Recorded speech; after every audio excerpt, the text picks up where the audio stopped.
তোমাদের দুটো অপশন দেওয়া হলো, এক হচ্ছে পাহাড়, দুই হচ্ছে সমুদ্র। তোমরা কোনটা চুজ করবে? মানে তোমাদের পছন্দের কোন জায়গাটা সব থেকে বেশি ভালো, পাহাড় নাকি সমুদ্র? আমার কাছে যদি বলো তাহলে কিন্তু আমি পাহাড় বলবো। সমুদ্রও কিন্তু একেবারে কম যায় না, কিন্তু পাহাড়ের টানে যেন আমি বারবার ছুটে যেতে চাই ওই পাহাড়ের কোলে। তাই আমি বলবো আমার কাছে প্রথম প্রায়োরিটি হচ্ছে পাহাড়। নমস্কার বন্ধুরা, কেমন আছেন সবাই? আশা করছি সবাই খুব ভালো আছেন, আমিও ভালো আছি। স্বাগত জানাই প্রতিদিনের অক্সিজেনের নতুন ব্লগ। ও হ্যাঁ, আরেকটা অপশন তো দিতেই ভুলে গেছি, নদী। পাহাড়ের সঙ্গে নদীর কম্বিনেশনটা কিন্তু এক আলাদাই অনুভূতি। আজকে আমরা সেরকমই একটা জায়গায় চলে এসেছি যেখানে পাহাড় আর নদী মিলেমিশে একাকার হয়ে গেছে। প্রথম যখন একটা এবড়ো খেবড়ো রাস্তা দিয়ে ঢুকছিলাম, ভাবছিলাম কোথায় এমন যাচ্ছি যে রাস্তাটা এত খারাপ, জায়গাটাও হয়তো খারাপই হবে। কিন্তু যখন ওখানে যাই তখন দেখে শুধু মনে হচ্ছিল বাস এখানেই যদি আমি থেকে যেতে পারতাম তাহলে হয়তো আমার জীবনের সব আশা পূর্ণ হয়ে যেত।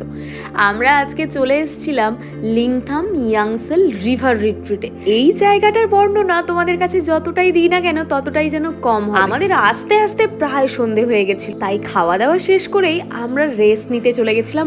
এত সুন্দর সৌন্দর্য ছেড়ে কতক্ষণ আর রুমের মধ্যে বসে থাকা যায় বলো? তাই বেরিয়ে পড়লাম আমরা আমাদের প্ল্যান বি স্টার্ট করার জন্য। এখানে পৌঁছানোর আগে পর্যন্ত আমাদের হাতে প্ল্যান বির কোনো প্ল্যানই ছিল না। খেতে বসার সময় দাদার মুখ থেকে শুনলাম এখানে নাকি বনফায়ার করা যায়, আর এখানকার পরিবেশের সঙ্গে বনফায়ারটা এতটাই সুন্দর কম্বিনেশন, তাই দাদাকে আমরা বললাম ঝটপট করে আমাদের জন্য বনফায়ারের ব্যবস্থা করতে।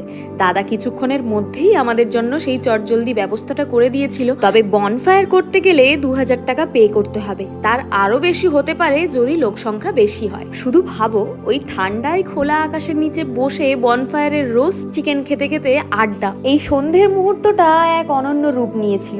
তবে আই মাস্ট সে যে এই জায়গাগুলো বন্ধু বান্ধবীদের সঙ্গে যেতে হবে। ওদের সঙ্গে যে ভাইবসটা ম্যাচ করবে অন্য কারোর সঙ্গে যেন সেই ভাইবসটা ম্যাচই করে না। এদিকে বনফায়ার জ্বালাতে জ্বালাতে চলে এলো আমাদের পকোড়া আর সঙ্গে চা। আহা কি কম্বিনেশন! আর পাশের থেকে শোনা যাচ্ছে নদীর কলরব, নদীর জলের ওই কলরব শুনতে শুনতে বসে চা খেতে খেতে আর সামনে আগুন পোহাতে পোহাতে আমাদের সন্ধ্যেটা বেশ মধুময় হয়ে উঠেছিল। একটাই না দু তিনটে? না, দু তিনটে দে, একটা কেন?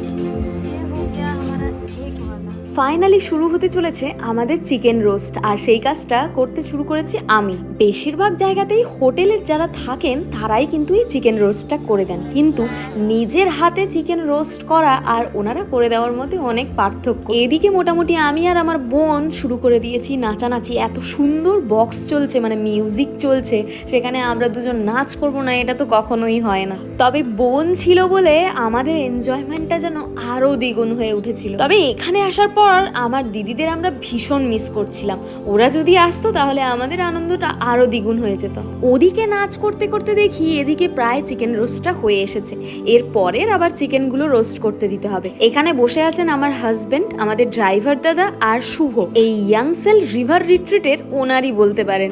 আমাদের আনন্দের সঙ্গে সঙ্গে ওনাদেরও আমরা সামিল করে নিয়েছিলাম। আমরা একসঙ্গে সবাই মিলে বসে ভীষণ আড্ডা দিয়েছি। তবে হ্যাঁ, আমি আপনাদের আমার এক্সপিরিয়েন্স থেকে একটা কথা বলবো, এখানে আসলে হাতে সময় নিয়ে আসবেন, দেখবেন আপনার সময় বিফলে যাবে না।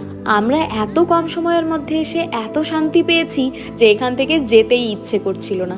এখানে যে নদীটা আছে 2 মিনিটের হাঁটা পথ। আজকে তো সন্ধে হয়ে গেছে তাই আপনাদের দেখাতে পারলাম না, তবে কালকে অতি অবশ্যই আপনাদের দেখাবো। তবে আপনাদের জানানোর জন্য বলে রাখি, আপনারা যারা চান এই পাহাড়ের কোলে নিজের ঘর বাঁধবেন, মানে যাদের ইচ্ছে যে পাহাড়ের কোলে আমরা নিজের ঘর তৈরি করব, সেটা কিন্তু কখনোই সম্ভব নয়। আপনি চাইলে কারুর থেকে লিজ নিতে পারেন, অন্যত্র থেকে গিয়ে পাহাড়ে বসবাস করার জন্য বাড়ি আপনি বানাতে পারবেন না। আর এই ইনফরমেশনটা পেলাম আমরা শুভর কাছ থেকে। ওরাও এই প্রপার্টিটা কয়েক বছরের জন্য লিজ নিয়েছে, আবার যখন কয়েক বছর ফুরিয়ে যাবে আবার রিনিউ করাতে হবে। আর এটা শুনেই আমার মনটা ভেঙে গেল। ভাবুন তো, এত বড় পাহাড়ে ভেবেছিলাম একটা কোথাও গিয়ে ঘর বানাবো, সেটা আর হবে না।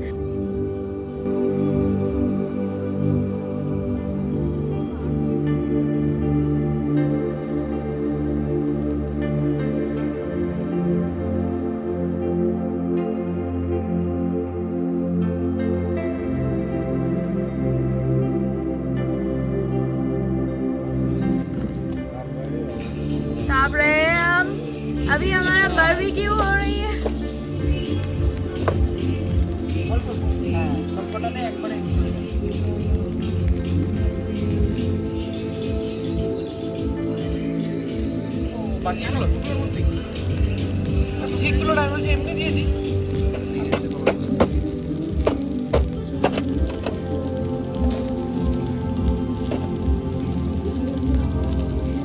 बारिश है क्या? थोड़ा थोड़ा आ रहा है, थोड़ा थोड़ा आ रहा है। হ্যাঁ, বৃষ্টি পড়ছে তো। হ্যাঁ, কিন্তু কালকেও তো বৃষ্টি बर्फ হয়েছিল। नहीं पड़ा।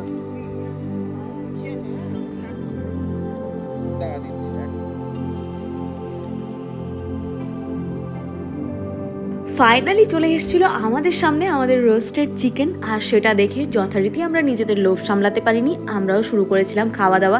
আর ওদিকে ভলুও তাকিয়ে আছে আমাদের দিকে যাতে ওকে একটু চিকেন দেওয়া হয়। শেষমেশ চিকেনটা ওই শেষ করেছে। রাত প্রায় 9টা হয়ে গেছিল আর আমরা চলে এসেছিলাম আমাদের ডিনার করতে। ডিনারে ছিল রুটি আর তরকারি, আর সেটা খেয়েই আমরা শুয়ে পড়েছিলাম। পরদিন সকালে উঠেই আমরা রেডি হয়ে গেছিলাম। ফাইনালি এটা হচ্ছে আমাদের সেই রিভার যেটার জন্য কাল থেকে আমরা পাগল হয়ে যাচ্ছিলাম আসবো বলে, কিন্তু রাত হয়ে যাওয়ার জন্য আসতে পারছিলাম না। হোমস্টের সামনে এরকম সুন্দর একটা নদী থাকলে আর কি হোমস্টেতে বসে থাকতে ইচ্ছে করে? চলো তাড়াতাড়ি নিচের থেকেই একটু ঘুরে আসি।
কি এবার বিশ্বাস হলো তো?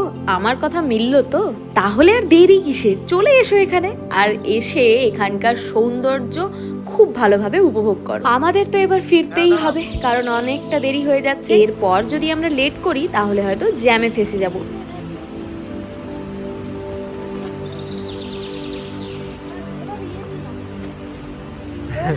তবে বেশ কষ্টই লাগছিল, এই সুন্দর জায়গাটা ছেড়ে আমাদের চলে যেতে হবে।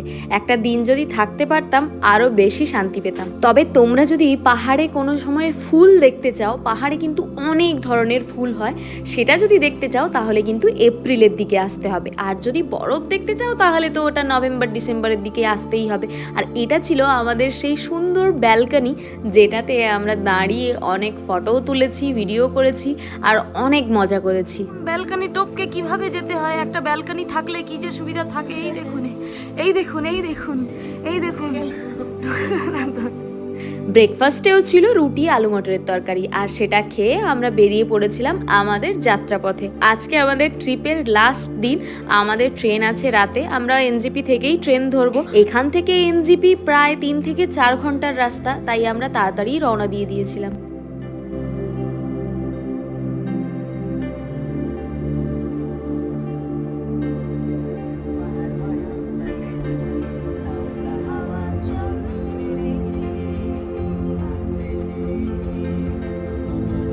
রাস্তায় যেতে যেতে চায়ের ব্রেক হবে না, এটা কখনোই হয় না। তাই আমরা দাঁড়িয়েছিলাম একটা জেন হোটেলে, যেখানে খুব সুন্দর চা বানিয়ে দেয়, আর সেটা ভাঁড়ে সার্ভ করে। মানে এত সুন্দর মাটির ভাঁড়গুলো, ওগুলো দেখেই মনে হচ্ছিল প্রত্যেক কটা বাড়ি নিয়ে চলে যায়।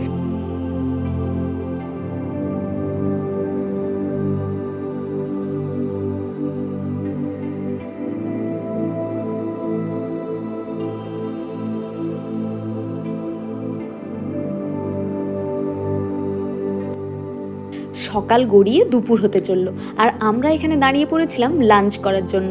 এটা হচ্ছে অভিনয় রেস্টুরেন্ট, যেখানে সত্যি অনেক সুস্বাদুকর খাবার পাওয়া যায়। প্রতিবারই আমরা পাহাড় থেকে নামার সময় এই রেস্টুরেন্টটাতেই লাঞ্চ করে যাই, এবারও তার অন্যথা হলো না।